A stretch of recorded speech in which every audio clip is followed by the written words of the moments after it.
Hello and welcome to another video. I'm Paul Lucas and today I am in the lovely city of Gothenburg. It's a fantastic spring morning and today I'm off on a high-speed train to Stockholm. I'm traveling with SJ in first class. Let's go check it out. Enjoy the video. Gothenburg Central Station is the oldest station in Sweden still in use, having been constructed in 1858. There are 16 platforms serving 27 million passengers per year, and all sorts of trains stop here, from local to regional to long-distance intercity services. If you're here for a while, you might want to make use of the station locker facility, where you can leave your luggage for up to 4 hours at a time. I arrived around an hour before my train was due to leave and made use of the SJ Lounge, accessible through my first class ticket. The lounge is small and nicely furnished and had free Wi-Fi. It was a decent place to wait for an hour for my train. As well as the open and airy main lounge, there is also a side room which is a lot more cosy. Local and national Swedish newspapers are provided and there's an opportunity to grab a coffee or a soft drink here too. There's also a reasonable selection of cold food. I quite like these automatic dispensers, which are a lot more environmentally friendly than just opening a can and throwing it away. Overall, I was pretty impressed with the lounge, and it's certainly at least on a par, if not superior, to many of the first-class lounges we have in Britain. Today's train is formed of an X2000 train set. This is the workhorse of the Swedish high-speed railway network. These trains were introduced in 1990 and have an interesting feature. This wedge at the front of the train is designed to help clear snow from the line. Rail travel in Sweden has been heavily encouraged on environmental grounds by the government for quite some years now. The main line between Gothenburg and Stockholm is electrified, and these trains also tilt when going round corners. Trains that tilt can take corners faster, and that's important on this route, which has a number of bends in it. Although our train has been at the platform for some half an hour, it's not actually unlocked until about 5 minutes before departure. You can only travel on these trains if you have a seat reservation. Fortunately, the carriages and the seats are very clearly signed.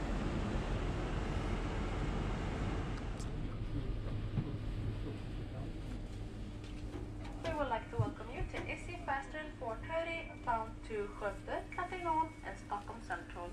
On board this train, only SJ tickets for book seats are valid. There are 2 carriages of first class on this train, arranged in a 1-2 configuration, as you see here. There are also substantial overhead racks which will take most sizes of carry-on baggage.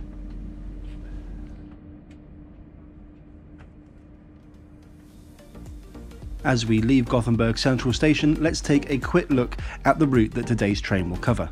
The train takes just over 3 hours to travel the 460 kilometers between Gothenburg and Stockholm. There are also intermediate stops at Skövde and Katrineholm. By way of comparison, it takes around 5 hours to drive this route, and that includes taking some toll roads in Sweden. Of course, you can fly between Gothenburg and Stockholm. There are many flights per day, but this is a little bit more expensive, far more environmentally damaging, and of course you need to factor in the fact that you need to get to and from the airport at each end of the journey.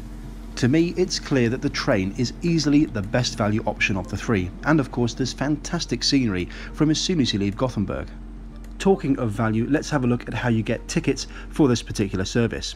You need to go to sj.se and select the English language option, unless you understand Swedish of course. The lowest prices in advance are 365 Swedish krona. That's about £30 or €35. Of course, that price is for a completely fixed and inflexible ticket, and it's what I paid for this journey.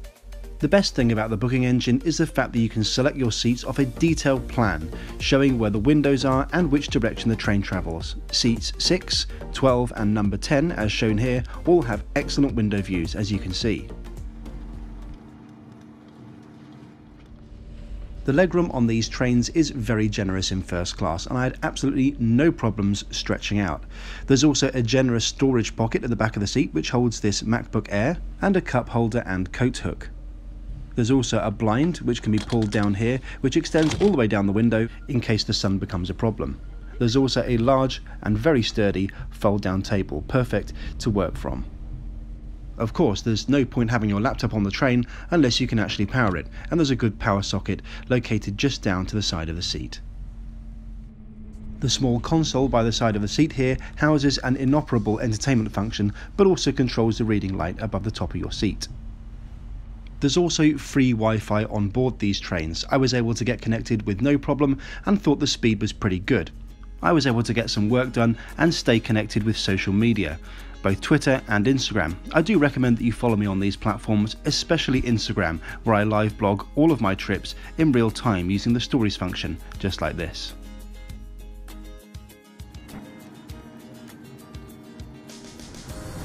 At the end of the first class carriage is a much larger storage facility for larger suitcases. There's also a small self-serve bar featuring tea, coffee, water, oranges and some little chocolate and coconut snacks. So far so good, and for £30 this is outstanding value. We haven't even got to the meal on board yet. I've always strongly advocated trains as a way of getting around, and this particular high-speed train in Sweden is no exception. The views are utterly fantastic and not something that you would see from 30,000 feet up in an aeroplane. After about an hour, the train makes its first stop here at Skövde station in central Sweden. Shortly after departure from here, lunch is served, a substantial cold meal and more than what I was expecting given the fare paid. Even though I confess I'm not a huge fan of Swedish cuisine, all of the food was absolutely superb and tasted like it was freshly prepared that morning. For most of the journey, the train averages over 100 miles an hour, and this is because of the tilting mechanism I spoke about earlier. Here you can see it in action on a sharp left turn. I don't know how much the Swedish government subsidises rail travel in this country, but I have to say I was massively impressed by the service. There's even a Lindor chocolate offered after the meal. In case you're more on a budget, for around a third less you can travel in second class. This is arranged in a 2+2 configuration, as you can see here, and there's also a shop where you can buy food and drink during the journey.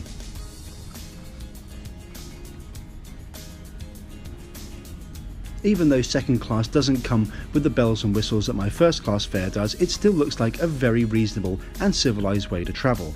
However, I think for around about a third more, you're better off paying the first class fare as long as you can take advantage of buying in advance, when the savings will be most noticeable. I also visited the toilet during the journey, and I have to say it was absolutely spotless. Well done, SJ. Our final stop is at Katrineholm. On departure from this wonderful little station, it's about an hour into Stockholm.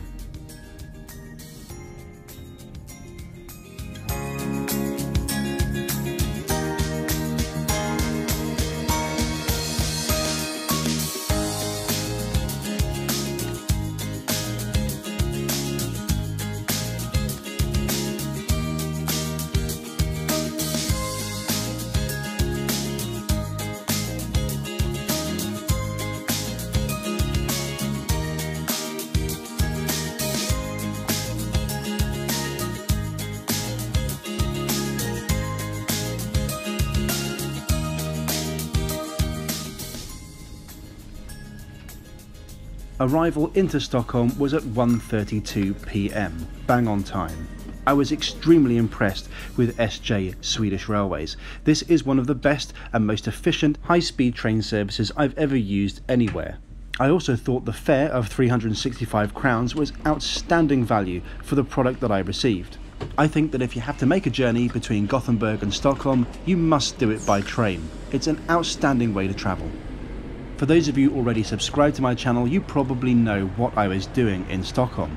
I was waiting for the Arctic Circle sleeper train, one of the best train journeys you can do anywhere in the world, and certainly one of the most spectacular on my channel. I released a video to that journey about 2 weeks ago, and the link can be found in the description text below. That train is one of the trains that everyone has to do at some point in their lifetime, and I really recommend watching the video and finding out more about it. Spoiler alert, that journey was also really cheap and well within the budget of anyone that wants to go and do it for themselves. And that's it for another video. I'll wrap things up here. I'm now in Stockholm Central Station. Let me know what you thought of the video and of SJ's service in the comment section below, but until next time, I will see you around.